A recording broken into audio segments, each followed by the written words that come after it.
분들, 앞뒤 있는 분들과 함께 인사 나누겠습니다. 설 잘 지내셨습니까? 한 번 더 하겠습니다. 사랑합니다. 축복합니다.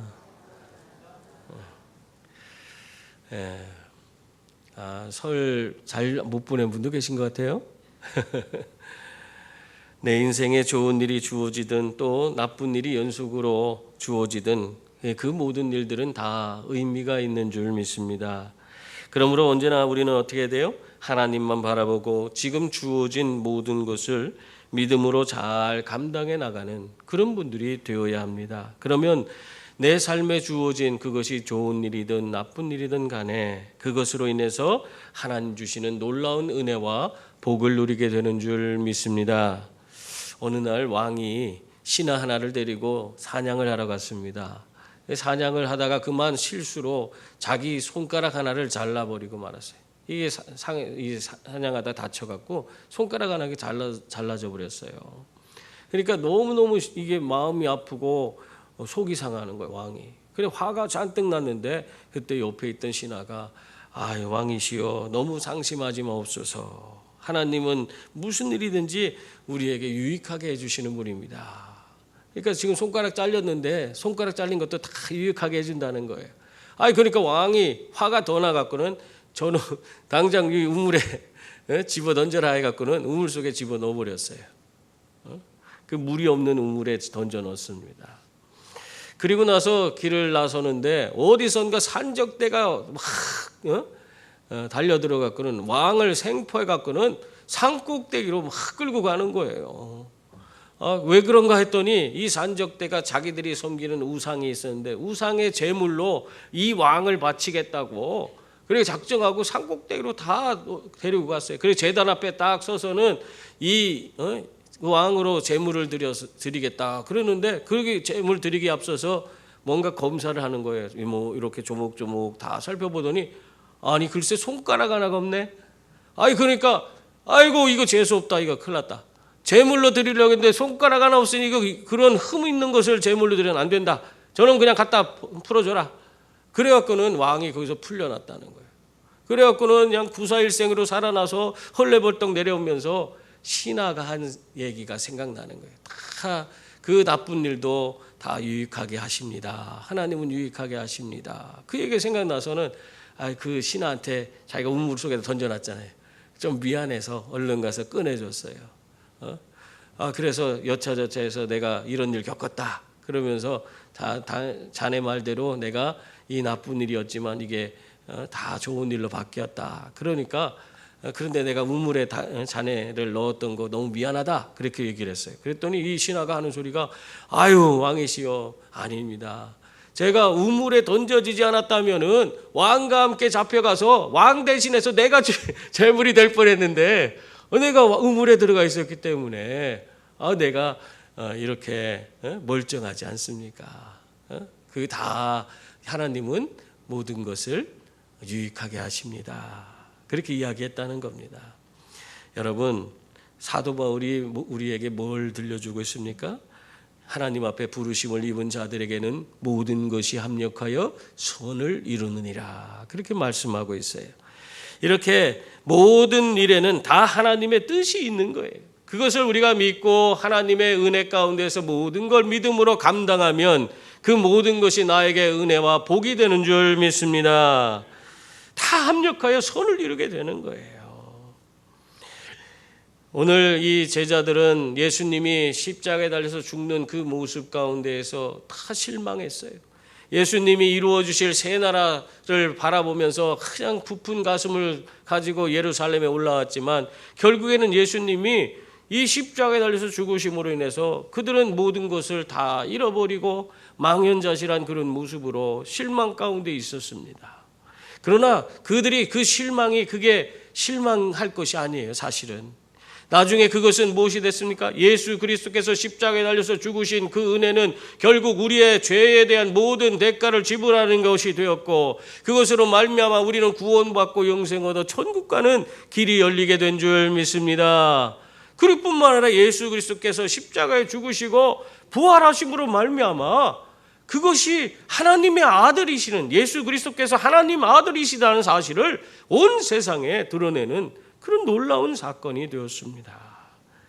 여러분, 이렇게 그것이 아무 의미가 없고 정말 나쁜 일인 것 같지만 그 모든 것들이 이렇게 우리에게 합력하여 선을 이루게 해주시는 줄 믿습니다.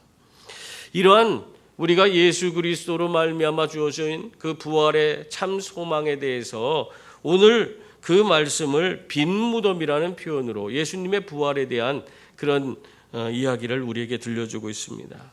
오늘 말씀 1절 보세요. 거기 보면 안식 후 첫날 일찍이 아직 어두울 때에 막달라 마리아가 무덤에 와서 돌이 무덤에서 옮겨진 것을 보고 그렇게 말하고 있습니다. 예수님이 죽으신 후에 사흘이 지났어요. 그래서 이제 안식 후 첫날이 되었는데 그 안식 후 첫날은 바로 주일이에요. 주일. 우리가 이렇게 예배드리는 이 주일날입니다. 이 주일에 이 막달라 마리아가 불이 나게 그 무덤으로 달려갔습니다. 왜 그랬습니까? 오늘 성경에는 막달라 마리아가 왜 무덤에 갔는지는 자세히 설명하고 있지는 않습니다. 그러나 마가복음에 보면은 이들이 예수님의 그 몸에 향품을 바르기 위해서 이 무덤에 갔다 그렇게 기록하고 있어요. 마가복음 16장에 보면 그렇게 나와 있습니다. 왜 이런 일을 하냐? 유대인들은요, 사람의 영혼이 3일 정도는 그 육신이 썩기 전까지 3일 정도까지는 그 육신에 머물러 있다고 그렇게 믿었습니다. 그래서 이 유대인의 관습 가운데는 3일 동안 그 시신을 잘 향품을 바르고 잘 보관하는 그런 관습이 있었던 것입니다. 그런데 이 막달라 마리아가 왜 불이 나게 달려갔냐? 예수님의 그 시신은 안식일이 껴 있었기 때문에 그 예수님 돌아가신 후에 바로 그 시신을 잘 계속해서 돌보지 못하고 안식 후 첫날 3일째가 되는 날 그때 가서 겨우 예수님의 그 시신을 돌보아야 되었기 때문에 그래서 이 해도 뜨지 않았는데 아직 어두울 때에 불이 나게 예수님의 시신을 돌보기 위해서 무덤으로 달려간 것입니다.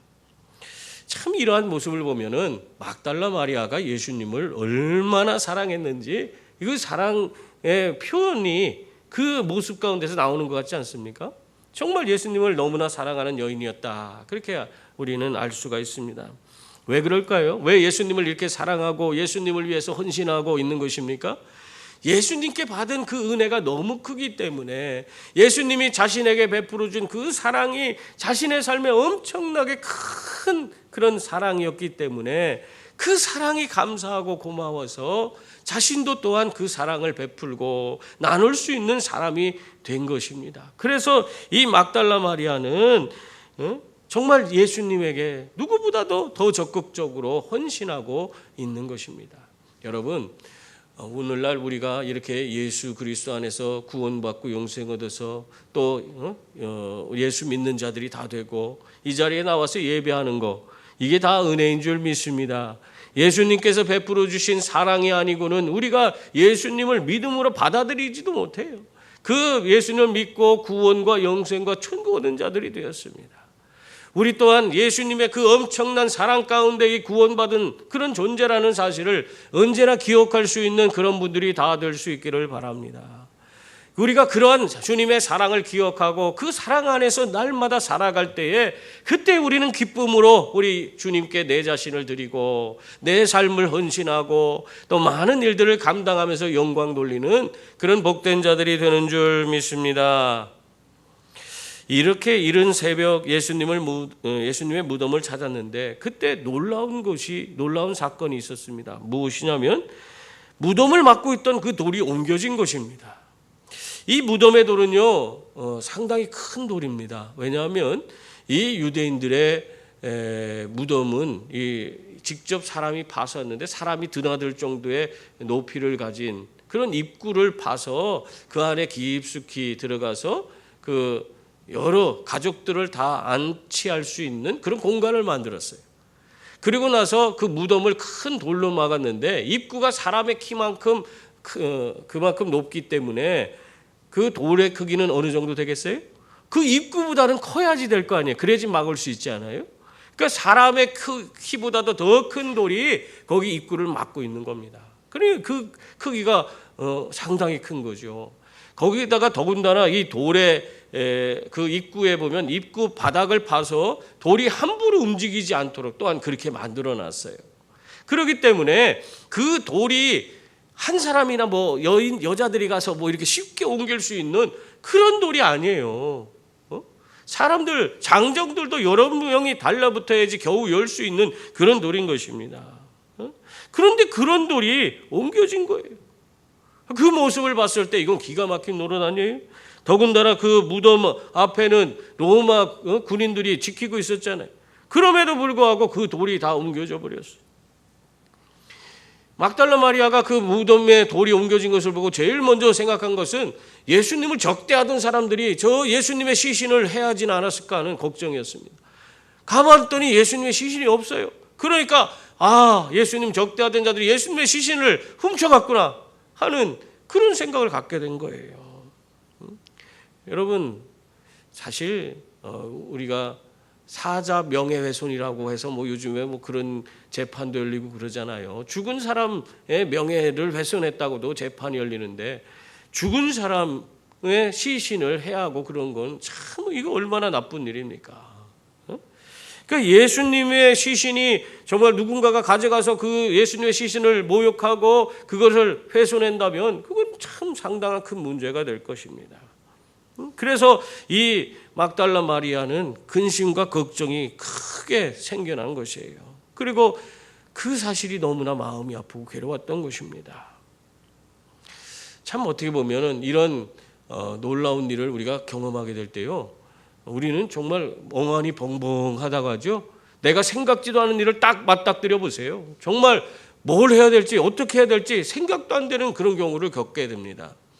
예전에 제가 어떤 가게에 잠깐 들어가냐고 길가에 차를 세워놨는데 차 세워놓고 늘 뭐 그냥 세워놓는 곳이라 세워두고 들어가서 일 좀 보고 바로 나왔어요. 그래서 차를 타려고 하는데 뭔가 허전해. 차가 없어졌어. 그러니까 사람이 처음 겪을 때인데요, 처음 그런 일을 겪어보니까 이게 뭔지 모르겠어. 차가 왜 없지? 이게 아무 생각도 안 나. 멍하더라고요. 이거 뭐야? 어떻게 된 거지? 어떻게 해야 될지도 모르겠어. 그러고 있다가 좀 있다가 보니까 바닥에 종이가 한 장이 깔려 있어요. 거기에 보니까 뭐라고 써있냐면 동대문 견인 뭐 해갖고는 동대문 운동장에 와서 찾아가시오. 그렇게 써놨어. 예전에는 동대문 운동장에 그 사용을 안 하니까 거기다가 차 견인소를 만들어놨어요. 그래갖고 택시 타고 거기 가갖고는 그 차를 찾고 주차비도 내고 견인료도 내고 그러고 나서 그 차를 갖고 온 적이 있어요. 여러분, 내가 생각지 않은 일을 겪게 되면 사람이 멍해지는 거예요. 지금 이 여인들이 그런 일을 겪게 된 겁니다. 그래서 뭘 해야 될지도 모르는 그런 상황을 겪게 됐는데, 그런 때에 겨우 정신을 차린 이 막달라 마리아가 어떻게 했습니까? 2절을 보세요. 거기 보면은 시몬 베드로와 예수께서 사랑하시던 그 다른 제자에게 달려가서 말하되 사람들이 주님을 무덤에서 가져다가 어디 두었는지 우리가 알지 못하겠다 하니, 이 문제 해결하기 위해서 이 막달라 마리아가 정신없이 달려서 제자들을 찾아온 것입니다. 그때 거기에 누가 있었다고 그랬어요? 베드로와 예수님의 사랑하시던 제자. 그게 누구냐? 요한이에요. 이 요한복음을 쓴 요한이에요. 이 요한이 거기 있었던 거예요. 그래서 그리고 나서 이 막달라 마리아가 정신이 없는 거예요. 막 달려와서는 그들에게 붙들고는 지금 무덤에서 벌어진 그 놀라운 일, 엄청난 사건을 막 이야기합니다. 예수님이 적대시하던 무리들이 예수님의 시신을 이걸 훔쳐갔습니다. 막 얘기를 한 거예요. 이런 모습을 살펴보면은 이 막달라 마리아, 예수님을 끝까지, 예수님의 십자가 마지막 순간까지도 함께하던 여인 아닙니까? 근데 이 여인이 예수님의 말씀을 기억지 못하고 예수님의 부활에 대해서 믿지, 아무런 그런 믿음을 갖고 있지 못하다는 사실을 우리는 알 수가 있습니다. 여러분, 예수님께서 아무리 제자들에게 예수님께서 죽으셨다가 사흘 만에 다시 살아나야 되리라 그렇게 말씀하셨어도 이렇게 실제 삶에서 그들은 이 부활에 대한 그런 개념을 전혀 갖지 못하고 그것을 믿고 있지도 않다는 사실을 이렇게 알 수가 있는 것입니다. 여러분, 우리가 이렇게 어쩌면 우리가 이 예수님의 부활에 대해서 우리가 이성적으로 받아들이고 믿는다는 것이 쉬운 것은 아닙니다. 사실 이 사람들은 예수님을 친히 보고 예수님이 어떤 분이신가를 알면서도 예수님께서 말씀하신 거는 하나도 기억지 못하고 예수님이 죽으신 거에만 집중돼 있지 예수님이 부활하셨다는 생각은 아주 손톱만큼도 하고 있지 못하고 있어요. 그러나 이 사람들이 나중에는 예수님의 부활을 믿게 됩니다. 어떻게 예수님의 부활을 믿었습니까? 여러분, 이걸 주목해서 봐야 돼요. 이들이 예수님의 부활을 믿게 된 것은 결국 예수님께서 그들 가운데 친히 나타나셔서 직접 그것을 보고 예수님인지 아닌지 그 상처를 보고 손가락을 넣어보고 옆구리를 손에 넣어봐서 경험적으로 예수님을 만나본 후에 그때서야 이들이 예수님이 부활하셨구나 한 사실을 믿었다는 것입니다. 여러분, 우리의 신앙이라는 것이요, 이론이 아닙니다. 우리가 자꾸 머리만 커진 그리스도인, 이론적으로는 너무나 잘 알아. 예수님에 대한 얘기, 성경 얘기, 모든 걸 다 알고는 있어요. 그런데 실제적으로 예수님을 경험으로 아는 사람은 많지 않습니다. 예수님이 실제적으로 여러분 삶 속에서, 여러분에게 임해서 여러분 삶 속에서 살아 역사하심으로 말미암아 주님께서 오늘도 나를 통해서 이루시는 위대한 일들을 경험하는 그런 분들이 되어야지, 그래야지 예수님이 지금 정말 오늘도 살아계시구나, 오늘도 내 삶 속에서 역사하시는 분이시구나, 실제적으로 그걸 아는데 예수님이 계시다는 것은 알고 있고 예수님을 믿는다고 고백하고 그렇게 하지만 실제적으로 예수님에 대한 경험은 없는 그런 성도들이 있어요. 그런 신앙이 정말 여러 가지 어려움과 시련 가운데서 제대로 설 수 있겠습니까? 결과적으로는 여러 가지 삶의 문제가 생기고 거센 인생의 풍랑이 불어닥치면은 모든 것이 다 흔들리는 거예요. 그러나 예수 그리스도를 경험으로 아는 사람, 하나님이 오늘도 살아서 내 삶 속에서 역사하신 것을 직접 경험하게 된 사람은 그런 삶에서 벗어날 수 있어요. 언제든지 그러한 거센 인생의 풍랑 가운데서도 예수님은 살아계시다. 우리 하나님께서 오늘도 내 삶을 건지시리라, 구원하시리라, 내 삶을 통해 하나님의 위대한 일을 이루시리라. 우리가 그렇게 믿음을 가지고 살 수 있는 거예요. 그래서 여러분, 인격이신 하나님을 여러분의 삶의 경험으로 그분을 만나실 수 있는 분들이 다 될 수 있기를 바랍니다. 예수님의 시신을 누가 가져갔다 하는 그 말을 듣고 이 베드로와 요한이요 어떻게 했습니까? 3절부터 5절까지 내용 보면요, 우리 한번 같이 읽어볼까요? 베드로와 그 다른 제자가 나가서 무덤으로 갈새 둘이 같이 다름질하더니 그 다른 제자가 베드로보다 더 빨리 달려가서 먼저 무덤에 이르러 굽으려 세마포 놓인 것을 보았으나 들어가지는 아니하였더니, 그렇게 말하고 있어요. 베드로와 요한이요 그 얘기 듣자마자 너무 놀랐어요. 이 제자들도 정말 이건 황당한 일 아닙니까? 그래서 무덤으로 온 힘을 다해서 무덤으로 달려갔습니다. 서로 경쟁하듯이 정말 지금 있을 수 없는 일이 벌어졌기 때문에 막 정신을 놓고 그냥 막 달려갔어요.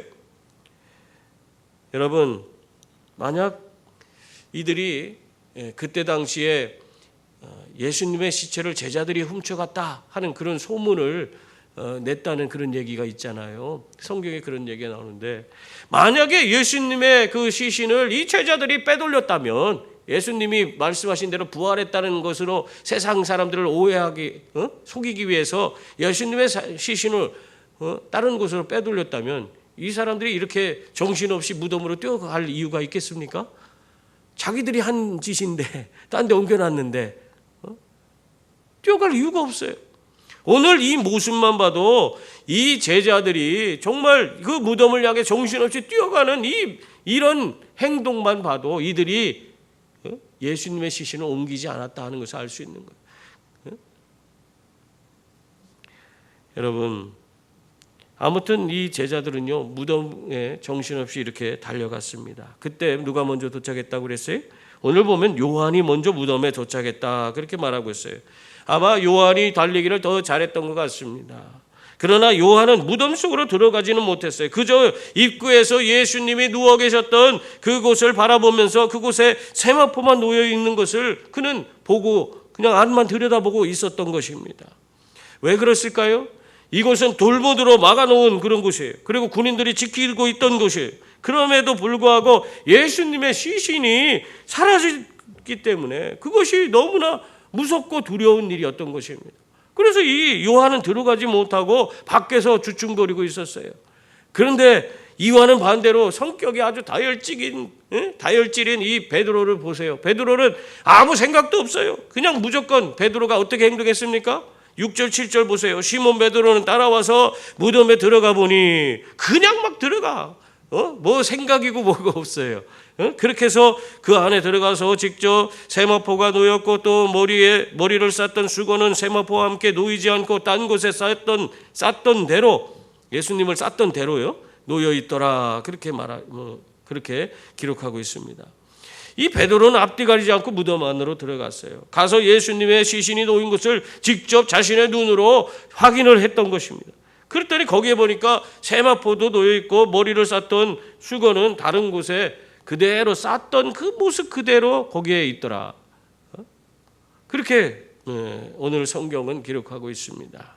여러분, 베드로가 이렇게 먼저 예수님의 무덤에 들어가니까 그제서야 요한도 따라서 들어가서 시신이 확실히 없어졌다는 것을 확인하게 됩니다. 그래서 8절에 보세요. 거기 보면 그때야 무덤에 먼저 갔던 그 다른 제자도 들어가 보고 믿더라. 예수님의 시신이 없어졌다는 것을 믿었다 하는 것입니다. 여러분, 이렇게 성령 받지 못한 제자들은 예수님의 부활에 대해 제대로 믿지 못하고 정말 그 모든 것을 제대로 받아들이지 못하고 있습니다. 그래서 정말 우리가 예수 그리스도 그분 안에서 참된 진리를 우리가 깨닫고 진리 가운데 거하는 자가 되기 위해서는 정말 우리가 성령 충만을 받아야만 하는 것입니다. 성령을 받아야지 우리는 예수 그리스도의 말씀을 깨닫고 하나님이 원하시는 일이 무엇인지를 제대로 분별하고 우리가 온전한 진리 가운데서 살아가는 그런 자가 되는 것입니다. 그렇지 못한 이 성령 받지 못한 제자들은 정말 예수님이 부활하셨다는 사실을 전혀 이해도 못하고 받아들이지도 못하고 있어요. 여러분, 예수님을 훔쳐갔다는 얘기도 말이 안 되는 게요. 보면요. 상식적으로 여러분 한번 생각해 보세요. 예수님의 시신을 훔쳐간다. 무슨 아무튼 자신들의 이득이 있으니까 훔쳐가겠죠. 근데 훔쳐갈 때에 시체를 싸고 있던 세마포를 다 걷어놓고 근데 그때 당시에 이 세마포는요.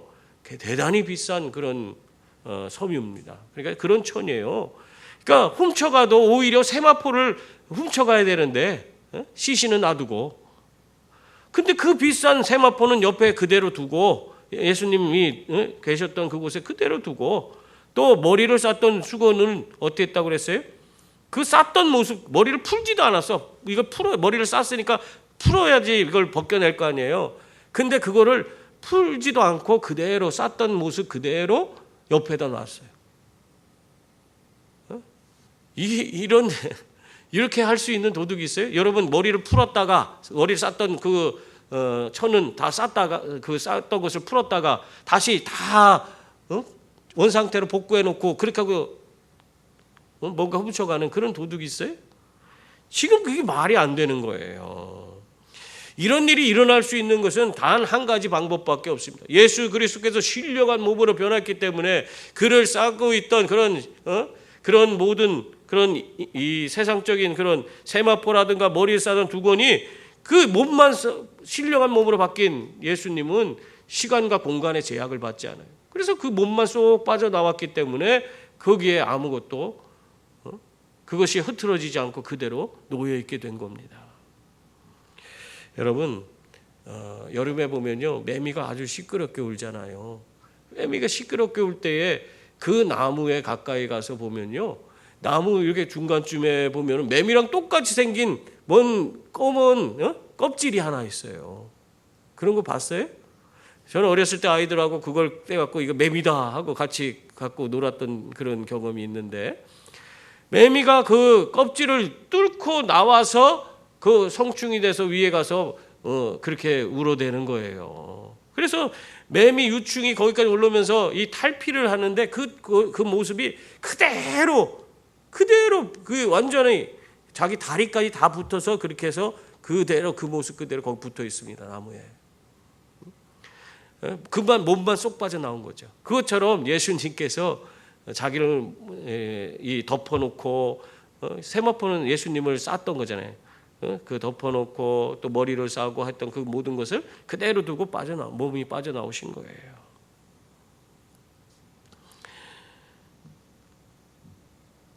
여러분, 그러므로 이 무덤에 남겨진 이 세마포와 머리수건도 예수님의 부활을 또한 증거하고 있는 것이라고 할 수 있습니다. 그런데도 이 제자들은 예수님이 부활했다는 사실을 도대체 이해하지는 못하고 받아들이지도 못하고 있는 것입니다. 오로지 그냥 예수님의 시신을 누가 도적질하겠다 그 생각만 하고 있는 거예요. 이 이유에 대해서 요한은 9절 말씀에 보면 그들은 성경에 그가 죽은 자 가운데서 다시 살아나리라 하신 말씀을 아직 알지 못하더라, 그렇게 기록하고 있습니다. 그런데 사실은요, 이미 예수님께서 가이사랴 빌립보에서 베드로가 신앙 고백을 한 이후에 뭘 얘기했어요? 자신이 예루살렘에 올라가서 고난을 받고 죽으시고 사흘 만에 다시 살아나야 한다 하는 그 사실을 제자들에게 이미 가르쳤습니다. 이미 얘기한 사실이에요. 그런데도 이 제자들은 그 예수님의 말씀을 기억하지 못하고 그것을 자신들의 이성적으로 받아들이지 못하고 있는 거예요. 그래서 믿지 못하고 있는 것입니다. 여러분, 우리가 아무리 좋은 것을 사람들에게 전해준다고 해도 그 전해주는 내용을 사람들이 받아들이지 못한다면 그것은 아무 소용이 없는 것입니다. 결국 우리의 불신앙, 어떤 내가 정말 그 믿지 못하는 그런 행동이 결과적으로는 우리가 참된 진리 가운데로 나아가는 것을 막고 있다 하는 사실을 여러분 기억하시기 바랍니다. 이게 굉장히 큰 문제예요. 서부 개척 당시에 텍사스주에 있었던 실제 이야기입니다. 그 당시 사람들은 전부 다 총기를 갖고 있기 때문에 이 총기 문제가 큰 사회적 문제로 대두되었어요. 이 싸우기만 나오면 사람을 총으로 쏴서 죽이니까 이걸 어떻게 하면 줄일 수 있을까? 사람들 그렇게 서로 총으로 쏴 죽이는 일을 좀 막을 수 있는 방법이 없을까 해서 이 텍사스주에서는 총으로 사람을 죽이면 사형이다 하는 법을 만들었어요. 그래서 사람들이 서로가 총을 쓰지 못하도록 그렇게 했는데, 근데 어느 날 다 그러나 총 갖고 있었잖아요. 근데 어느 날 한 아주 모범적인 청년이 있었는데, 이 청년이 친구와 함께 이야기를 나누다가 다툼이 나서 이 얼떨결에 총으로 쏴서 죽이게 됐어요. 그래갖고는 잡혀서 감옥에 갔는데 사람들이 그 청년을 다 알거든. 너무나 좋은 청년이에요. 너무 그 청년이 정말 훌륭한 청년인데 거기 감옥에 가서 결국 사형 당하는 그것은 있을 수 없다 해서 사람들이 전부 다 온 그 마을 사람들이 이 탄원서를 썼어요. 다 쓰고 서명하고 해갖고는 주지사한테 보냈어요. 그러니까 주지사가 그걸 읽고는 이렇게 훌륭한 청년이라면 이런 청년은 우리가 도와줘야 되지 않냐 해서는 정말 그 주에서 사면의 기회가 있었는데 이 청년을 사면해 줘야겠다 생각하고는 사면장을 써갖고는 본인이 직접 거기를 갔대요. 그래서 이거를 내가 저 청년에게 전해주면 이 청년 얼마나 기뻐할까 그 기대를 갖고 갔는데, 이 감옥에 갇힌 청년은요 그렇게 사람이 좋고 그런 사람이었는데 감옥에 갇히더니 완전히 이성을 잃어버렸어. 그리고 사람이 완전히 이상하게 돼갖고는 막 안에서 막 고래고래 소리 지르고 사람도 만나지 않고 온갖 그 악한 그런 이 소리를 내뱉으면서 사람들 범죄도 못하게 하고 그렇게 완전히 이상한 사람으로 변해버린 거예요. 그래갖고 간수한테 가서 좀 얘기 좀 해주라. 내가 이 청년한테 가장 기쁘고 제일 인생에서 가장 좋은 그런 소식을 갖고 왔으니까 한 번만 만나달라고 부탁을 해라. 했더니 간수가 들어가서 얘기했는데도 받아들이지 않고 막 소리 지르고, 그래서 결국에는 도대체 만날 수가 없다. 그래서 이 사람은 정신이 나갔으니까 그냥 가시라고 해서 결국 주지사가 사면장을 전해주지 못하고 그냥 돌아갔다는 거예요. 그 이야기를 나중에 이 청년이 알게 됐어요. 사형 당하게 되는 그때 알게 돼 갖고는 그때 사형장에서 자기가 마지막으로 이렇게 얘기했다고 합니다. 여러분, 내가 죽는 것이 내가 내 친구를 살해했기 때문이 아니고 나를 살리기 위해서 사면장이라고 하는 놀라운 선물을 가지고 온 그분을 거절했기 때문에 죽는 것입니다. 그렇게 이야기를 했다는 거예요.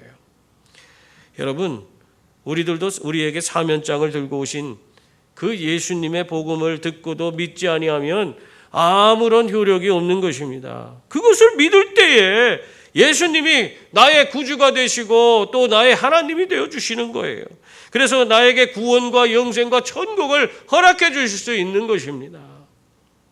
이와 마찬가지로 예수님이 아무리 자신의 부활에 대해서 제자들에게 가르치고 그것을 전했다고 해도 그것을 자신의 것으로 받아들이지 않으면, 그것을 내가 믿지 않으면 그거는 아무것도 아닌 거예요. 이렇게 예수님이 실제적으로 부활했음에도 불구하고 다 무덤에 가서 그들은 낙심과 절망 가운데 슬피 울 수밖에 없는 그런 존재가 되고 마는 것입니다. 여러분, 이 예수님의 부활이 얼마나 기쁨입니까? 얼마나 감격적인 사건이에요. 그러나 예수님의 그 말씀을 받아들이지 못하고 그것을 예수님의 부활에 대해서 깨닫지도 못한 제자들은 오히려 그것을 역으로 슬픔의 장소를 만들었어요. 낙심의 장소, 절망의 장소가 되게끔 만들었습니다. 여러분, 이렇게 우리가 성령 충만해야 돼요. 그래야지 이러한 모든 것들을, 참된 진리를 깨닫고 정말 이렇게 주님의 진정한 그런 부활에 참여하는 자가 될 수가 있는 것입니다. 사랑하는 성도님들, 예수님의 무덤은 비었습니다. 제자들은 그것을 보고도 예수님을 죽은 자 가운데서 찾았지만 우리들은 오늘도 살아서 신자들 가운데 역사하시는 예수 그리스도를 경험으로 정말 실제적으로 삶에서 만날 수 있는 분들이 다 될 수 있기를 바랍니다. 그래서 예수님의 부활에 함께 동참하는 모든 분들이 되시기 바랍니다. 인도에서 스탠리 존스 목사가 선교를 할 때에 이슬람 교도들이 참 가서 그분이 선교하는 것을 방해를 많이 놨어요. 그러면서 한 이슬람 교도가 와갖고는 당신네 기독교에는 없는 것이 우리에는 있다 그러는 거예요. 그게 뭐냐 그랬더니 당신네들은 잘 모르지만 우리는 메디나에 가면은 마호메트의 시체가 들어있는 관이 있어서 정말 마호메트라는 사람이 있었다는 것을 우리는 다 알 수 있다. 하지만 당신들 기독교인들은 예루살렘에 가면 예수님의 무덤이 있냐? 그 예수님의 무덤이 아무것도 없는 빈 무덤 아니냐? 당신들하고 우리는 다르다. 그렇게 얘기를 했다고 그래요. 그러니까 이 스탠리 존스 목사가 그 얘기를 듣고는 웃으면서 맞다고, 당신 말이 다 맞다고. 바로 그것이 우리 기독교가 갖고 있는 특징이라고. 예수님은 다른 사람들과는 다르게 무덤에서 부활하셨다고. 그렇기 때문에 예수님의 이 무덤은 비어 있을 수밖에 없습니다. 그렇게 하면서 그들에게 이야기했다고 합니다.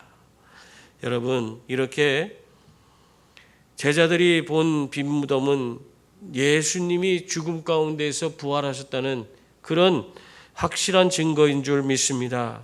그러므로 이 예수님의 부활하심을 굳게 믿고 그 은혜 가운데 살아가는 저와 여러분이 다 될 수 있기를 바랍니다. 그래서 그 은혜로 말미암아 예수님의 그 부활의 은혜를 이 우리의 가정과 우리의 이웃과 우리의 이 지역 사회에 정말 전해서 이 생명의 위대한 역사를 이루어가는 우리 모든 성도들이 다 될 수 있기를 주님의 이름으로 축원합니다. 기도하겠습니다.